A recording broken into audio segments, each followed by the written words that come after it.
Nyakwaramge juanga tiri nyaka e weche matimore gwenge mag Kwale kama yudo ni midhiero mar pi e gweng ma Migwena East South Sakwa. Koro chopo giko mare bang' kisima mane kunyo kod County Assembly ma Siaya tieki.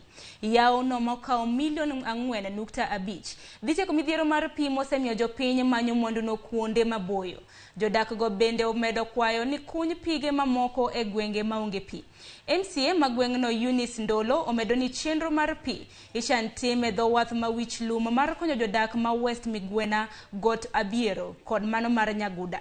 Osingo mar neno ni jodak duto oyudo pi maler ma bende gitiyo godo. Gadiera man kende wasedwaro pi kuom higni mathoth. Mae higa wanwang'o pi maler kowuok e lwet mheshimiwa marwa Eunice Ndolo. Maduong' ago erokamano ni Eunice Ndolo kendo ni gavana marwa His Excellency James Orengo. Nikech gigi duto watimo kowuok e county kendo watimo gi kwa mor. Wan kaka jo South Sakwa no wasedwaro mondo wabed gi tich machal gi man notamowa. An nyaka ne nyuola ma kwerna bende nyuol gi nyithiwa. Wasebedo mana kwa modho gi dhok e aora. This is the first time ma mheshimiwa Eunice Ndolo opogowa kod dhok ma dhok dhi modho e aora to wan wadhi tiyo gi pi maler mokelonwa. Ta kwayo ni koyie to tim mano ne East Migwena, to tim ne West Migwena, to tim ne Got Abiero, to tim ne Nyaguda, mondo waduto South Sakwa wayud pi maler mwatiyo godo to wawene dhok maggi.